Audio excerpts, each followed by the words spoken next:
What are you sipping on? I am drinking a Miller Lite, and Miller Lite? I have God's beer.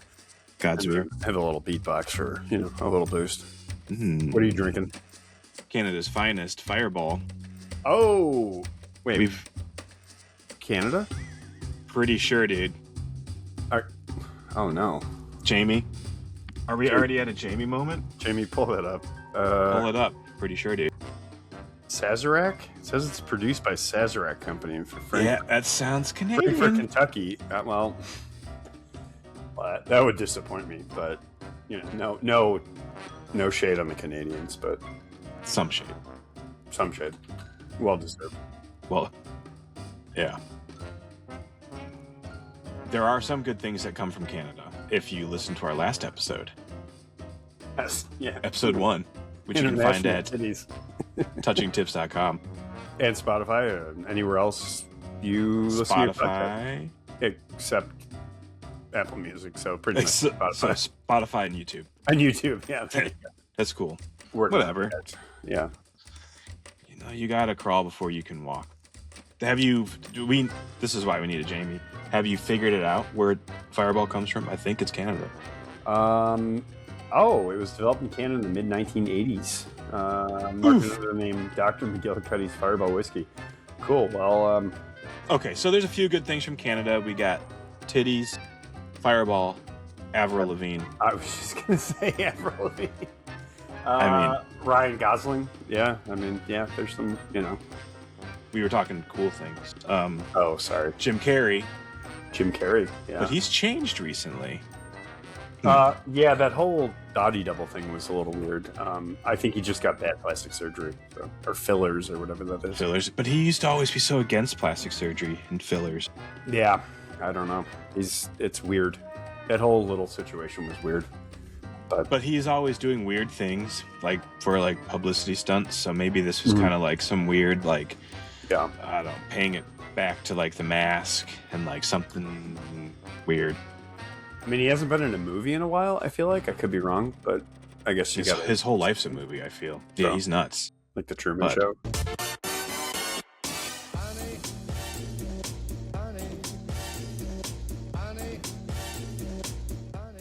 Anyways, we're back, episode 2, Yep, right? we're back, episode 2. I am Joel Lindu, also known as Joel, and I'm with.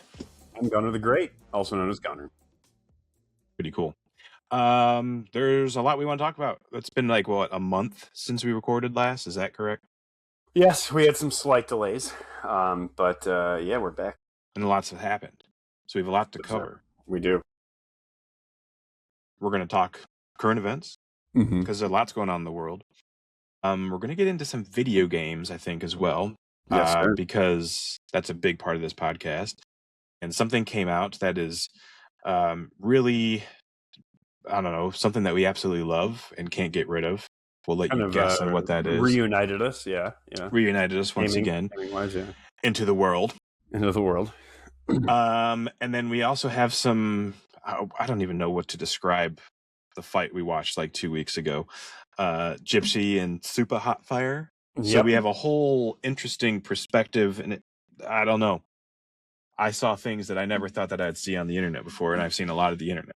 Something that I think was definitely geared towards a younger audience than us, but very interesting to see what's going on in the It's with the youths. Gen Alphas, right, or whoever Gen Z. who's in charge. The Gen Zers, who's in charge right now Yeah, I think maybe Gen Z of the internet culture. of the internet culture, Gen Z. So this is, I guess, we had a dose of our kids, our boys, Gen Zers. They're alpha. They're alpha, yeah. Gen Z's the 20s. Isn't that an oxymoron? I think that's an oxymoron. They get the alpha status. They get the alpha status, and it's are you really? So current events. Pretty interesting was the Meta and Google case that I believe 20-year-old mom had sued them, and California actually ruled in her favor, and she's awarded $6 million. That's a lot of money. I briefly heard about this, but what's it about? More so that she claims that the that the platforms target children and harm them, like a liability suit kind of thing. Like they're purposely like targeting them to. Yeah, yeah. Okay. I would assume with like algorithms and whatnot. I think even without knowing the direct details of a lot of it, I think it does. It's a conversation that's been going on for a while, and not just with Google and Meta, but also obviously X and TikTok and the other platforms.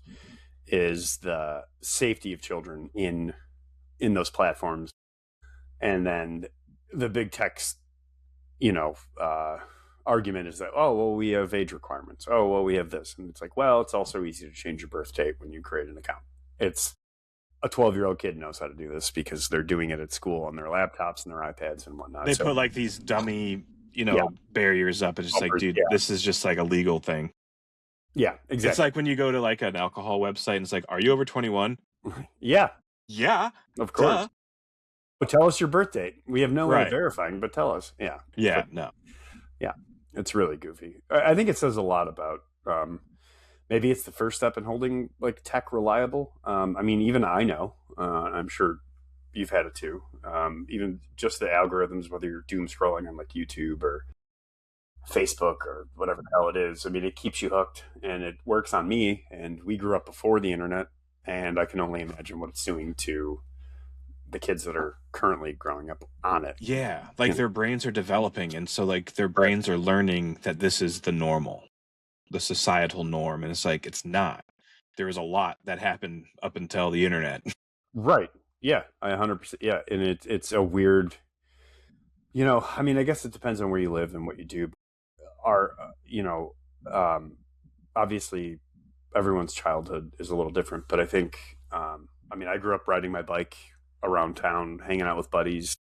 We didn't have cell phones. You just and we were like kind of the last generation of that before cell phones came out, and everything was just, it was assumed you were safe, and obviously, we know that wasn't always the case. But I think it does speak a lot to where we are now, and how different the world is that our children are growing up in than what we grew up on, especially with child predators and, all that kind of shit. That they have more access to children now more than. Which, to that point there, I heard that a Roblox developer was just arrested for child predator activities. Yes, Roblox is a little sketch. So with that, Atticus. My kids love that. And I think your kids have played it, right? Oh yeah, Atticus plays it a lot. He doesn't talk to people. I know he plays with his buddies, and I try to keep. I could probably be doing a better job, but monitor what he's doing. It's a threat, and obviously something's going on. There's obviously risk there. I don't know. The online world's really weird and hard to navigate, I would say. And it's getting harder as the tech's getting better and faster and the algorithms are getting stronger. Right. So what do you suggest then? Like, what have you learned as a parent? And you have to oversee this. What would you tell other young parents? How do you look after your kids in this sort of world? Yeah, I mean, I think it's a little difficult to. I don't know. There's like a sense of inevitability that you want to keep them. You want to keep them safe all the time, but you don't want to ostracize them from all the trends and the culture. Yeah. Like kids are younger. Like, I'm glad Atticus has a cell phone. It's crazy that he's 12 years old and has one, and I didn't. Luckily, it was free and whatever. But there's this balance that you have to strike, I think, in 2026. Is like there's a benefit to them being connected. I can track him. I can contact him whenever I want. I think that's great. And especially in some emergency situation, I can get a hold of him. But then he gives him access to a whole nother world that I know he's not ready for. I know that he doesn't understand. and it's all at his fingertips, and there's no one to sit there and tell him, hey, you shouldn't be watching this, or right, you shouldn't be doing that. So I mean, I it's think trying to teach common sense, right? And like sort of like the way I try to do it is like let the kids know that there is a difference between what you see on the internet and like reality. Kind of like how we grew up watching James Bond videos and movies and stuff like that, and playing video games. Is like, all right, you can't actually jump off of like an airplane or onto a train roof or something like that and run across the train cars. right. Um, Yeah, I think there's that. I think it's that is also, and at the end of the day, I think it comes down to how well you parent them, because it's like, I know that, like, at least, I know my kids, and I know your kids do too, is they understand right and wrong, and they understand right. that, even if you see something in a video game or you see somebody bullying somebody on social media, I think my kids have at least enough integrity, because I've raised them to be kind and compassionate and understanding, that they wouldn't partake in that. They wouldn't do that. And I'm sure, even though I do that, I'm sure everyone has a moment of weakness, but I think that's also something, even like in the 90s, throughout the whole, Columbine music and violent video games thing, back then, it's like, well, sure, unchecked, those things can have a bad influence. But if you're checking on your kid, being involved in their life, taking care of them, being kind to them, teaching them to be kind, showing them examples of being kind and compassionate, I think that'll go a long way. I mean, it's really the only deterrent we have, because they're going to have cell phones. When they're old enough, they're going to get on social media, and they're going to be opened up to a whole new world that we have no control over. So, I mean, I guess raise your kids right.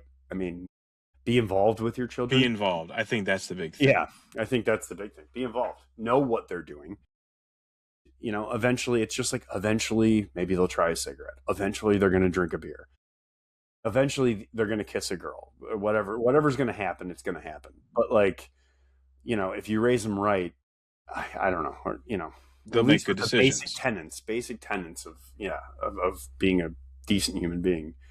I think that's the only thing you can do. I mean, hopefully, there's only so much you can do in the digital world, but in the real world that we live in, I think And it's a long way. And yeah, I think, and that's what's awesome, that like your boy Atticus is wanting to do like lacrosse. So like he's got other distractions too. Yeah. And like the screens aren't completely ruling their lives. Yeah, exactly. No, and he's not, because he's out there right now. He's so late to the game. And he won't listen to this podcast for many years, but he's late to the game on riding a bike. Yeah. But he's been out there hammering it out for like hours, like just getting it. Like, and he's nailing it. Now he's like got it within the day. Like totally awesome. And even that, every time I know in the winter, he's usually gaming a lot. But then when the weather gets good, I can't keep him inside. He's outside doing lacrosse, basketball, soccer. Like that's cool. Yeah. So it's good to know that, like, at least that's there. It's like my kids don't do that. Yeah, but your kids are more outdoorsy though. I mean, they have that benefit too. It's like, yeah, but like they don't ever want to go outside. That's what I'm saying. All they want to do is play games. Yeah, I mean, it's a tough games. Games are. I mean, yeah. I mean, and Atticus loves them. I mean, it's not. Yeah. If you gave him a choice, he probably would take them. But he does enjoy sports, so I mean, I guess that's cool, and he likes to get a good work. Yeah, and I guess to be fair, like when I do get the kids outside, like I'll designate like certain nights of the week. It's like, all right, we're all going outside as a family. We're going to hang out by the creek, by the pond, or whatever. They'll drag their feet and be really upset for the first 5 or 10 minutes, but when they get out there, they have a really good time. They actually play nicely together. They do really well, and they don't want to go in half the time. And when I was at your house, when I was at the creek with them, like that morning when we were at the creek, and Liam built his little water filtration system. Yeah. They were so sweet together. They were cool. They weren't fighting, and they had wanted nothing more than to just hang out with me and show me it. It was like, yeah, these they're good. It's like they like the outdoors, and you guys have an awesome place that accommodates that. We just have crappy, crappy. Yeah, but so it's completely different, because yes, you're right. We've got the outdoors in the woods, a lot of cool nature, but we don't have like good sports teams really to join. Right. Yeah. Unless you're going to play basketball. But I Right. mean, like, you got to be like really athletic to get into like basketball. But that's like the big thing around here. You have the ability through their schools. I mean, there's Yeah. probably swim teams, there's basketball Oh yeah. teams, baseball. Yeah. I mean, lacrosse. I mean, that's Yeah. pretty Yeah. cool. Oh yeah, for sure. That's Yeah. pretty fancy. Fancy. Fancy, fancy. Yeah. No, it is. So, Yeah. so I guess the moral here, or the touching tip, would be to, if you have children in this day and age, being involved, limiting screen time. I don't know, just trying to moderate what they're looking at. It is interesting though how that lawsuit played out. Yeah, I'm kind of surprised. I mean, it's a drop in the bucket for both of them, but I think it speaks more volume. It speaks volumes to at least it's a win for the consumer against big tech, which I think is cool. Maybe it's a domino effect. I don't know. Probably not. It may fade away, but you know, but still, I think it's cool. I think it's really good, and I agree that you'd be silly. Oh well, it's not. It's like, well, just turn it off. It's like, no. I mean, I do think they are built to keep you attached, and we all know it. Wink, wink, and we look away, but it is. I think it's actually what's happening, and good. Hold them accountable. Yeah, someone needs to. Yeah, glad it finally happened. Yeah, definitely. All right. Well, that would be the Meta and the Googles. Meta and the Googles. Now we got a big topic, a hot topic. Oh, and not the store hot topic. This has been happening for probably a month now. The United States and Israel go knocking on Iran's door. Not heaven. What are you? No. Iran's door. Yeah. What are your thoughts on all this, man? I mean, that's pretty crazy. I mean, the war in the Middle East seems to be a common theme over the last at least 25 years or so. When does it stop? Will it ever stop? Is this the end? I don't know, man. The end. Pretty crazy. Is it? I mean, I don't think so, because a lot of people are always like, if we go to a war with Iran, like World War III is going to break out and we'll all be dead in like a week or something like that. It's like, look here. World War III started probably 7 or 8 years ago. Very slowly. Yeah. It's a slow burn. The seeds were planted and it's slowly blossoming, and this is just one little flashpoint of it. I don't know. It's crazy. Yeah, I mean, I think it's a tricky one. I mean, I didn't like. I guess when it initially happened, like, it was funny, or not funny, but I didn't think much of the international response at first. Yeah, a lot. Until like France and UK and other allies came out and said, like, yeah, we're not helping. You started this. But then you look at the effects of the Strait of Hormuz and all that, and now everyone across the globe is paying the price. Yeah, and it's Daddy Donnie and Uncle BB have started something, and I don't know. I think it's tough because there were no clear objectives, and it was kind of, I think we all knew it was coming at some point, but right. I think it was still a little bit surprising. You were kind of holding out hope that they would negotiate a deal, but the pessimist in me thinks that the whole time they were thinking, yeah, we're not going to. No, I mean, let's be honest. Everyone knew there was going to be no deal. I mean, and that's kind of the dangerous side of like extreme religions, in my opinion. It's kind of like they're willing to fight for their death because it's what their religion is, it's what they believe in, and it's like, that's pretty dangerous if you ask me. Yeah, and I mean, I don't know. I mean, it's obviously, you could have an entire podcast on the Ayatollah, and religious extremism. But I was talking about Israel. Sorry. No, I'm just both sides really have their very strong religious roots. Yeah, exactly. I mean, it's tough when you make that your identity. I mean, it's 20% of the oil. So I mean, that's a lot there. And my thought was that too, that if he did this, then he has to go big or go home, and then going home is like the worst option, because you you started this thing. Now you have to decimate them. You have to absolutely destroy them, because if you back out too soon, you think they're just going to be like, oh, well, no bad blood here. We're just going to rebuild. It's like, obviously not. They're going to be pissed. We have plenty of allies that we just months before, the administration worked hard or whatever to, work on relationships with them. So if we backed out too soon, Iran's obviously going to punish our allies that surround them. So, I mean, it's a really tricky spot, but then it also says a lot about how Israel is just doing whatever the hell they want. And I think that's scary. Yeah, they wanted to get rid of the bad neighbor, basically. It's like, oh, we don't like that family down the street. We're going to do everything we can to get rid of them. Yeah, and I think they took this as a pass to go after everyone, like Lebanon.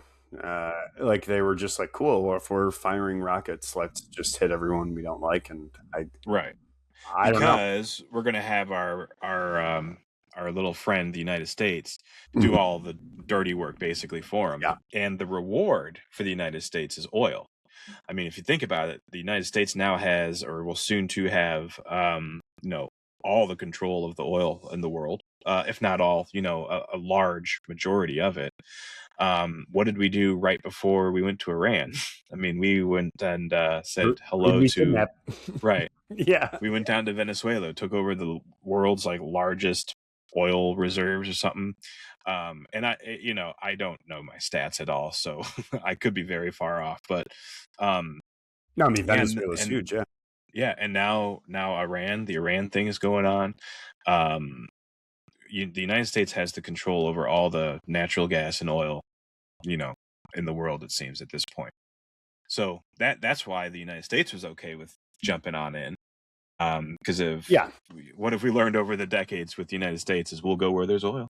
And I think it's obviously in hindsight now, knowing after capturing Maduro and then basically saying, well, we run Venezuela. It's like, oh, well, that was a good move if you're going to go attack Iran. So now it's like, that's why you did that. Nah, that makes sense. It's like, okay, that's why you did that. So I don't know. Yeah, it's been crazy, man. It's a crazy, scary time. I don't know. Getting into the geopolitics behind it all is kind of fun and I don't know, kind of boring too, probably to a lot of people. So that's why we're not going to dwell on it. No, not too much.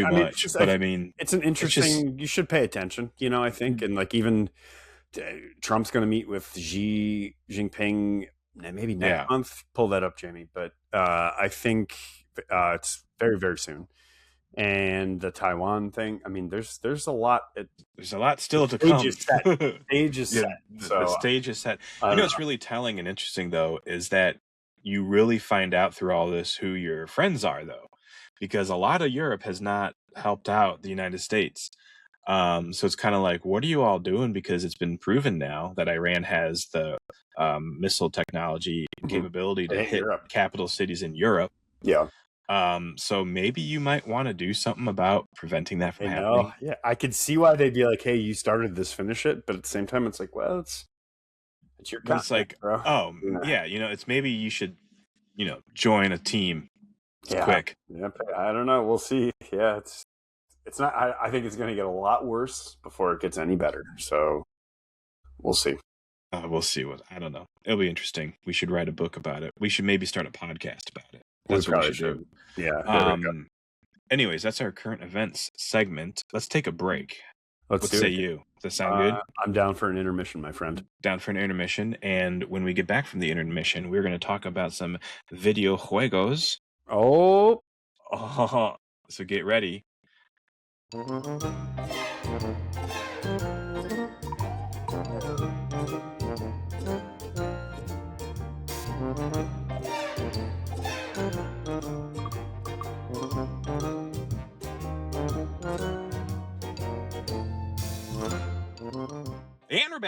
And we're back.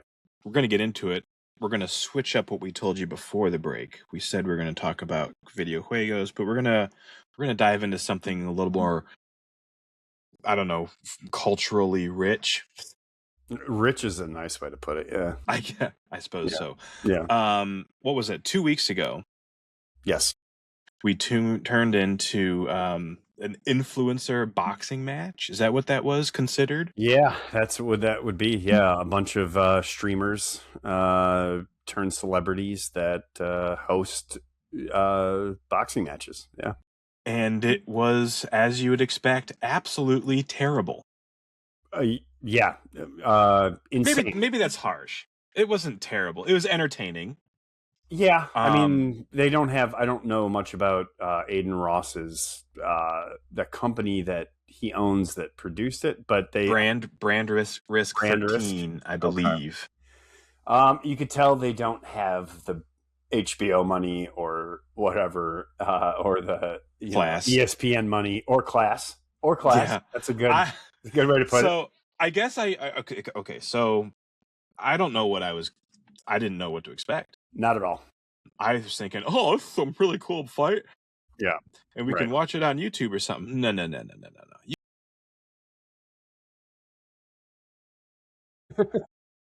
.com, is that what it was? That is it is Kick. Yeah, it's the But it's the alternative to Twitch. You can find the likes of, Nick Fuentes, Aiden Ross, some of the edgier internet personalities on that platform that Twitch wouldn't pay for because Amazon owns Twitch. A lot of based viewers. Based viewers? Is that what the real based guys are on? The based crowd. Yeah. Sneeko and Neon and all those guys. Yeah. Far more based. Yeah, it was strange. It was very strange. And again, I don't know. I didn't know what to expect. I mean, really, and let's be honest, because we've seen his reels before. We were talking about here? The Gypsy Crusader. The Gypsy Crusader, the one and only Joker. Yeah. I'm sure who's ever listening to this, if anybody, knows very well who he is. There's nobody. There's nobody. No one's there. But he was the main pull, and we watched it. And what about Super Hot Fire? I didn't even know who that guy was until that day. Yeah, there was a YouTube video, and maybe I don't think we're allowed to post it, but probably he was like a meme back in the day, I believe. Is that what it was? Yeah, I'm pretty sure. Jamie can check that out. Yeah, Jamie, check that out. Okay, he'll let us know when he's got it. Yeah, didn't know. I knew Gypsy Crusader. I did not know the other guys. So, and pretty much anybody there. I mean, it was wild. I think it would. Okay, so first of all, the bouncer security guy who let people on and off the ring had like a huge pistol on his side. Like he was armed. I'd never seen like armed security. I didn't even know that. Boxing event. Why would you need a pistol? The ref in the ring? Not the ref. No, it was like a security guy. He like opened up the ropes, the bands, the things around the ring. I don't know boxing. As you can tell, we're huge boxing aficionados. Yeah. He allows them into the square. Okay, and then into the square. Yeah, I mean that's what it is. I think it's a square. It's a square. Yeah, that's good. Yeah. Anyways, so he had a huge gun, and then that's crazy. But that's because I think of the atmosphere. Perhaps there may have been some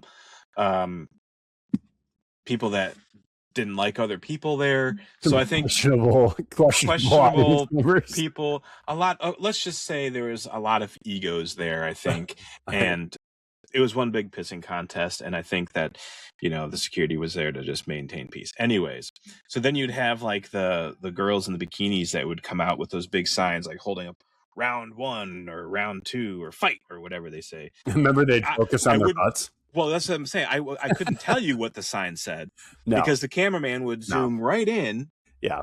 To like their tuna canoe, and it's just crazy. Tuna canoe.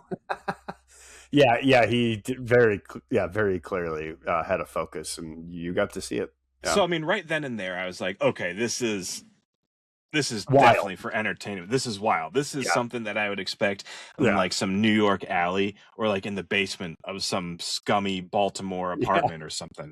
It was not an HBO or ESPN. No. This was like human form, like cockfighting. or like pit bull fighting.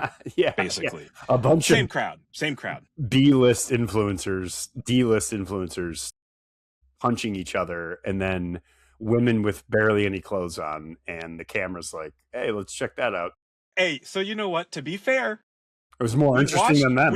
We watched it for about 3.5 hours, which is crazy. Yeah, which is insane. Yeah, So I mean, we had nothing better to do. It obviously wasn't that bad, or we were really bored. Well, but was it more of a train? Like you couldn't take your eyes off a train wreck, because it's really what I felt like the whole time. I was like, I just want to see how bad this. I just want to stick around to see if I become a witness. Yeah. Oh, I saw that guy get shot. It's like totally saw it. That's kind of why we were sticking on it. Yeah, I was like, I didn't expect anything good at all, but I was like, well, maybe I'll be a part of history. And I don't know. So I guess maybe Kick's the place to be for questionable content other than touchingtips.com. Yeah. Or whatever our website Just wait till is. the Patreon, till the uncensored Patreon. Oh boy. Yeah. No, it was wild. It was wild. It was. I'm glad that we did it too, because then it reaffirmed at least some initial skepticism I had, because I'd heard of these kind of fights before, and it reaffirmed the fact that it's like, cool, I'll never be interested in this again, and I'll never watch this again, even though it was obviously free streaming. It wasn't a pay-per-view, but I don't care if it was Logan Paul against Nick Fuentes. I don't want to see it. I don't care. Like, I don't want to see this level of. Well, Logan Paul, Mike Tyson, that was pretty brutal. That was Jake Paul. Oh, Jake Paul. Oh, whatever. Jamie should have corrected you, but Well, we don't have one yet. Apply within. Well, Sydney will be around soon. Once we figure her out. Yeah, we'll figure her out.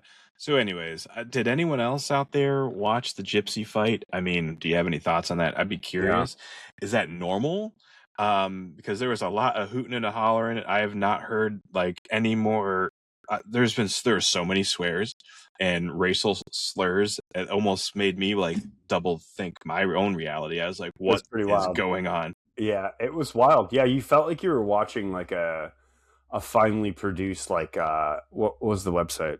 World Star? BET? Oh, World Star, where it was just like a bunch of fights. It felt like a highly produced version of that. Like nothing seemed to go as planned, or maybe that's, I don't know. But it was a step above backyard wrestling. Yeah. So good for them. Good on that. It was A+ for the production quality. It was cool. Yeah, I mean, and maybe it's just, I don't know, maybe he'll do something better with it. Good for Aiden Ross, and congrats on his success. But the standard's pretty low. I think shitting in a bucket would probably almost top that. So I agree, but I don't know. Maybe this is the beginning of something. I don't know. It's crazy. Maybe we're just a little out of touch with the age and the that realm of the internet. So maybe that's also why I don't watch those guys. I don't know a lot of them. I didn't know any of them except for Gypsy. I didn't even hear about Aiden Ross until I had to join his Kick page or something to. Really, the first time I heard about him was when he had Donald Trump on his live stream and he gave him a Rolex. That's about it. I don't know much about him. And Clavicular was in the stands. I think he was in the audience, and then he's known for looks maxing, smoking meth, and breaking his jaw to look as great as he can. I mean, that's Aiden Ross? No, Clavicular. He's a part of the manosphere. That's a whole nother topic for another podcast. But you had some characters. At that fight. Hey, I'm glad I could say that I watched it. Yeah. It was good. It was a night. Yeah. There were a lot of laughs. There were a lot of laughs on Discord. I mean, we did actually have some fun and laughs, but it was not for the right reasons, I think. It was a good way to spend the evening. Yeah. Now, drum roll, please. What do we got? Something that really is entertaining. Something that has captivated our attentions, mine, since 2007. Mm-hmm. World of Warcraft, dude. Oh, World of Warcraft. Are you ready to get into some World of Warcraft? Let's jump into the world. So, Midnight just came out. It did. I don't remember how long ago now. A couple weeks. It's not been that long. Season 1 started maybe 3 weeks ago, 4 weeks ago. Yeah. This is how prepared we are for this recording here. Yeah. Clearly prepared. Let's look it up here. It's okay. I got it. It came out. You got it? March 2nd. March 2nd. Gunner's using dial-up over there, so it took a little while. Took a second. Yeah. Yes, sir. It did. Yeah. What are your thoughts, man? I mean, you and I have done a lot. We've done a lot of what's the word? Is it reminiscing? Yeah. We have been. I would say it's a big word. Yes, it's a big word. But I believe we played. So we haven't gotten into it yet. But like, I did play vanilla. But then Joel started playing at TBC back in the day in 2007, I believe. Check that. And we're gonna just go with it. We played for a while. We played Wrath of the Lich King, and then we also played Cataclysm, and then Warlords of Draenor. Now, Joel and our tiny friend group continued to play for a little bit. I kind of fell off after that. Came back for Legion, but only played a little bit, and then they kind of went a little further, but pretty much dropped off, I would say, for the most part. We really never seriously committed to it up until... Yeah. But you know what didn't drop off? What? My subscription. I have not canceled my subscription since I enrolled for a Burning Crusade. If you're listening, Blizzard, this man is a dedicated customer. He's probably paid you longer than he's been paying. I put your children through college. Yes. Yeah. And he's played... or he hasn't played longer than he's played, probably. Absolutely not. Absolutely. They're winning. They're on the up and up on this one. But yeah, it was crazy. So, and I don't want to take all the credit for it, but I'm going to take a little bit of credit for it. I was watching. It's called 720 Zone. He's a great YouTuber. He's not very popular, but he does explorations of World of Warcraft zones and pretty much just vanilla. He goes to vanilla stuff, but he details like the maps and all the very cool WoW exploration stuff. If you know, you know. It was something I was very into, so I was kind of like, the algorithm hit me, and I knew Midnight was coming out, and I was like, man, the itch came back. Like, it came back. I hadn't been playing since, I think Legion came out 10 years ago, 2016, I think. Something like that. And I was like, man, the itch came back, and I just went for it. And then we were all drinking on Discord, and we were playing, and Joel gifted me the expansion, and I was like, well, now I have to go fully in, and now it's pretty much the only game we've played since. But the beauty is that we're all playing it together, and I think it's a beautiful thing, and we're enjoying ourselves quite a bit, and it feels really nice. I'm not gonna feel bad about it. I enjoy it. I agree. I mean, I think the reason I like it the most is that it's based around Silvermoon. I mean, that's like basically some of my favorite zones and questing back in the day was in Silvermoon, Eversong Woods. I love the Blood Elf race. Now this time around, I'm sorry to say, Alliance. We're playing Alliance, and which is the right way. It's no. Hey, we have Void Elves. We have Void Elves now. It's fine, dude. It's fine. No, nothing beats my first character, Drolindu. I know. We'll do Secret Hordes, dude. We'll do Secret Hordes. Without them. Yeah. Secret Hordes. Yeah. Anyways, I miss Brill. I need to get back to Brill. Anyways, I don't know what I was saying. You completely derailed my train of thought there. Oh, we're playing Alliance this time. Yes. I don't know. It's just been really fun getting back into it. I think what they've done is they've expanded their audience scope, because now there's so many different things for so many different types of play styles. Do you want to play Pokemon and do battle pets? Hey, you got that. Do you want to just do achievement hunting and find all these different achievements? Hey, they got that. They've completely overhauled their crafting systems, which I'll never get into because I have far too much ADD to go, mining stuff. Right. They've just done a lot. to like capture the audience and the I don't know, the monies. They're getting all the monies from everybody. Yeah, I think it, and they had been slowly doing that stuff since Northrend, or since Wrath. But I think, and again, I didn't play post Legion. I really didn't play until Midnight, but I kind of know a little bit. I know they changed a lot of stuff with like for Azeroth and Dragonflight and all that. But I think from at least where it was, because I didn't play enough of Legion to remember the game, so I remember it more from like Warlords of Draenor and before. So to see the game shift, at least for my memory, to see it shift from that to where it is now, is really cool.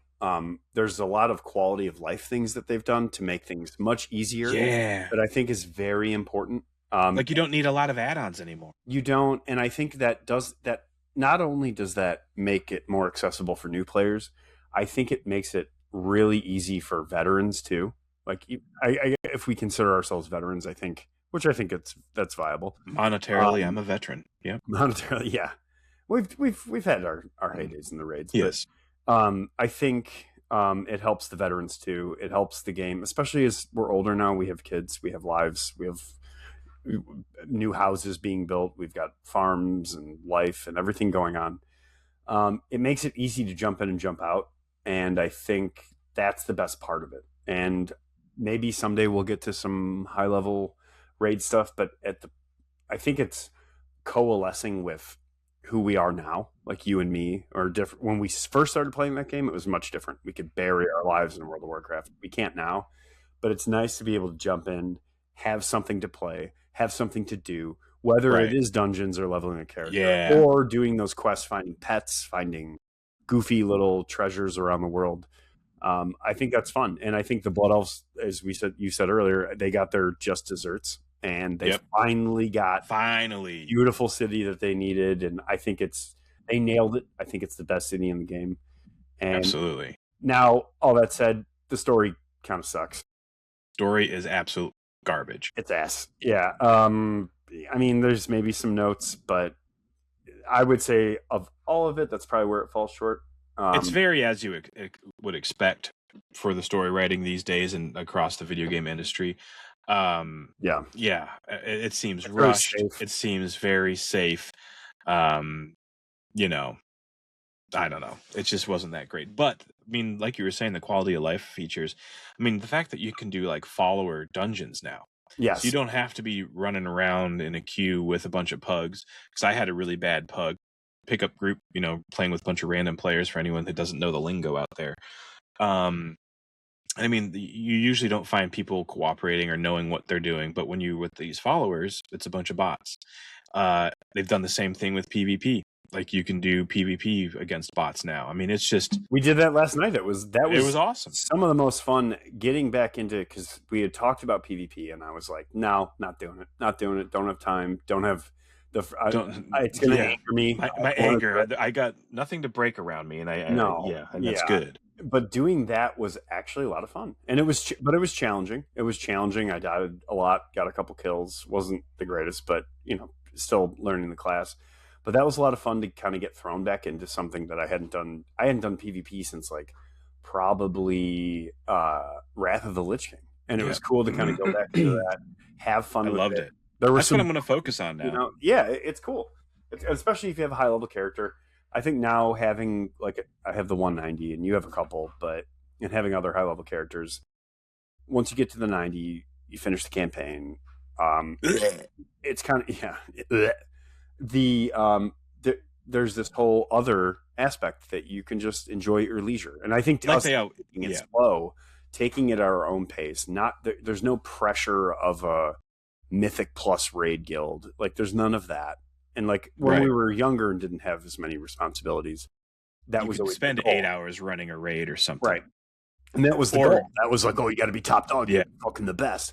And it's like there still is that if you want to play at that level, but like to be able to enjoy myself with you guys or by myself and just kind of do whatever I want feels good. And I think the game's in a good place. Obviously, it can be improved, and I think there are things that need to be improved. But overall, I'm delighted. Yeah, it's It's been fun. I'm excited to keep playing. It's going to give us something to do for a while.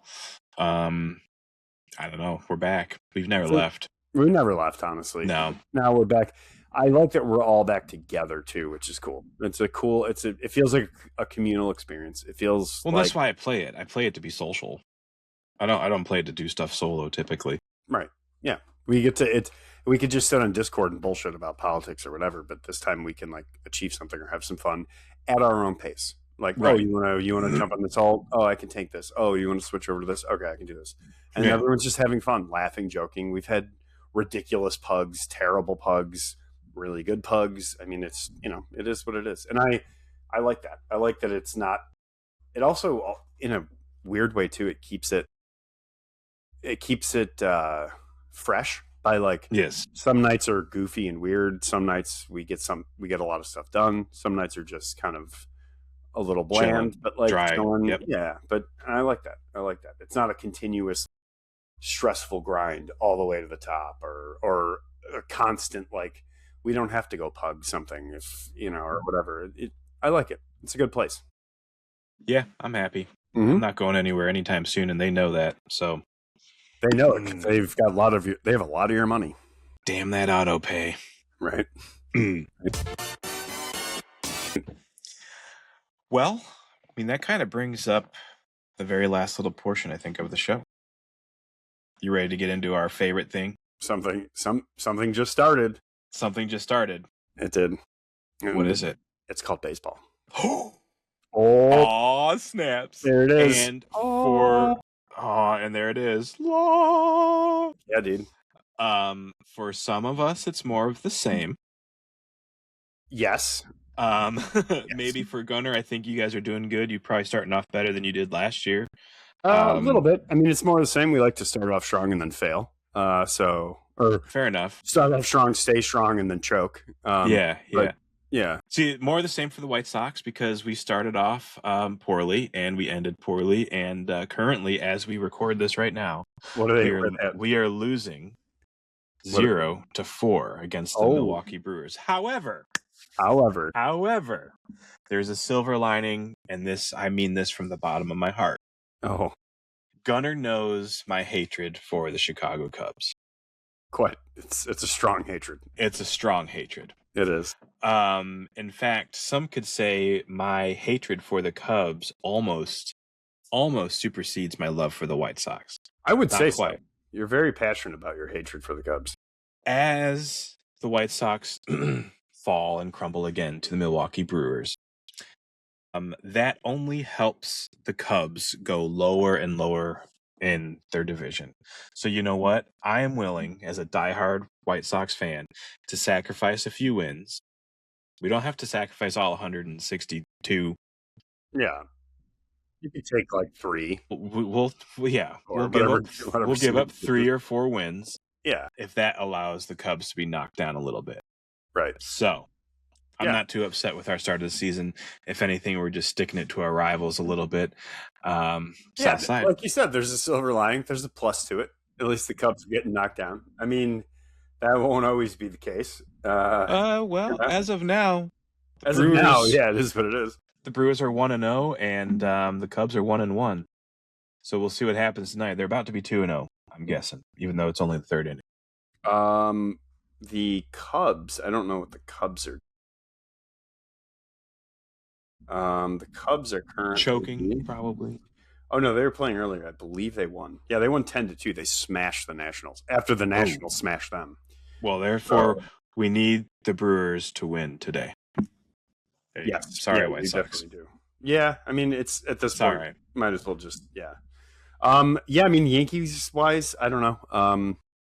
We've got pretty much some small additions here and there, but the big story there was keeping Cody Bellinger, who's now on first base, I believe, and we just drove in another run. Oh, it's now 2-0. So yeah, we're doing pretty good. Nice. Yeah, Ben Rice. Yeah, just drove that in, so that's cool. Yeah, man. I mean, it's a good start, but again, it comes down to even the World Baseball Classic. Even though Venezuela took that championship from us. But what did we take from them? Their leader. But and Aaron Judge was completely silent during that game. The only one putting up was Bryce Harper, I believe. But yeah, there's still, I mean, now Stanton's up to bat right now, but we still have some of the best hitting. I mean, I don't know. The Yankees are great, but the expectation's so high, it's frustrating because anything short of absolute perfection is, the fans just jump on them. So I get it. I understand it. I'm not one of them. I'm not as rabid. I'm more compassionate and like, hey, chill the fuck out. But actual New Yorkers are not as. No, they are very mean people. They have anger problems. Yeah, they expect absolute perfection every single time. But at the end of the day, until they can destroy the Dodgers, I don't know. The Dodgers are probably going to go to the World Series again. I mean, again, we're 2 games in. This is not. So this is your prediction here? I mean, prediction. I do think if Shohei stays healthy, I think it's going to be crazy. We have Garrett Cole this year. We didn't have him at all last year because we have Tommy John. So I think we'll be more formidable. And we held on to Cody Bellinger. I think we're going to be a strong contender going forward.